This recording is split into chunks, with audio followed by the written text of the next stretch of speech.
Hello, fellow procrastinators of the world. I'm back, Nope. but only barely. Anyway, if you came here expecting to learn how to paint, I'm sorry, because I'm just going to yap the entire video.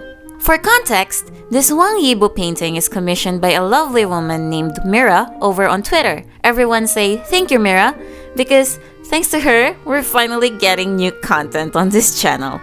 Now, it wasn't my choice to be gone for so long. Mind you, I was doing my thesis, which I finished with a good grade, and then I graduated last July, and I finally got an art degree, so go me! And speaking of art school, I think I mentioned this in a previous video once, but I suppose it bears repeating. I had a lot of the untamed paintings in my portfolio when I applied to art school because I got into Modo Zushi during the beginning of 2020, which was when I was trying to change my major, being a biology student and all. Now that I think about it, I painted Wang Yibo a whole lot back then, didn't I? And I find it so poetic that he low-key helped me get into art school, and incidentally, one of my first painting commissions as a fresh graduate is him. Talk about coming full circle. The thing is, this video is kind of short because, well, nothing much happened during the actual painting process.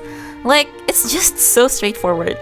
I guess it's because I've painted this guy at least once a year since 2020, so I'm so used to his features by now. I'm not saying I can paint him from memory. In fact, I don't think I'll be able to draw an actual human face from memory anytime soon. So, to the girlies who ever read any fanfic where person A, who happens to be an artist, falls in love with person B, and then person A is like, okay, I think I'm gonna do a quick sketch or whatever. And then they look at what they've drawn, and to their surprise, it's person B because they're in love or whatever. That's just... I mean, maybe there's a genius artist out there with a good enough mental visual library who can pull something like that off, but chances are, it's not that simple.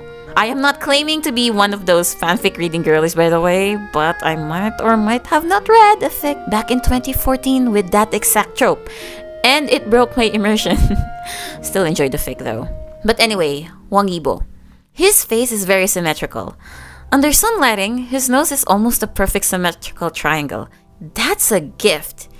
And I'm saying this as an artist, but his genes did a really great job manifesting that face into existence.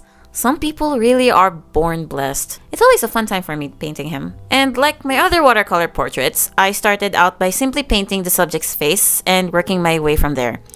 The most challenging part of this project is actually not getting Wang Yibo's face right, which of course is an entirely different can of worms. It's actually trying my best to match the color scheme of an old Xiaojian painting I did back in 2020, which Mira also bought, and that's the reason why this painting was commissioned in the first place. It was to match that one old painting that she bought from me. My watercolor palette has changed a lot since then. I used to make do with the default Winsor & Newton 12-pan Cotman watercolors, and I used burnt sienna a lot. Like a lot. Truly, you can see the burnt sienna in a lot of my old work. I now have a custom watercolor set made up of different brands with colors that I picked out myself. And in my practice, I now gravitate towards very bright reds and very bluish blacks. But for this painting, I had to ungravitate towards those colors, which was kind of difficult. But I still had a lot of fun. Painting this was very zen, especially during the deconstruction process. I turned my brain off during this part and let the colors flow wherever, which again was pretty similar to how I painted the painting this was based on. As for the details on his sweater, I just used gouache. Initially, I planned to use acrylic paints for this part, but watercolor dries matte while acrylic dries shiny, and I didn't want opposing textures on this painting. So, gouache it was. And it worked out quite well, I should say. I was able to blur out some of the dots, and I didn't have to do much mixing to get the color that I wanted, because I just diluted the gouache like watercolor. Easy peasy. And for a bit of pizzazz and more abstraction, I added a subtle spatter of white gouache as well.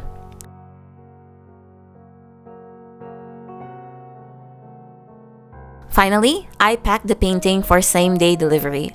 I got this old painting that unfortunately didn't work out, and I used it as a template to get the exact size of the painting that I'm going to ship because I didn't want to do any manual measuring. Like, I'm a fake artist, I can't use a ruler.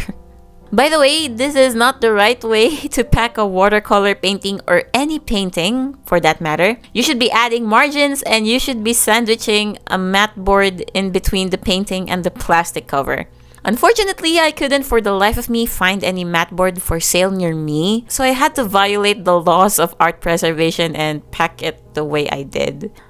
Just don't tell my professors and it should be fine. One last look at Wang Yibo, and off to the client he goes. Well, sometimes you just learn to not get too attached to your own paintings. Thanks so much for watching, and I hope you guys have a great day.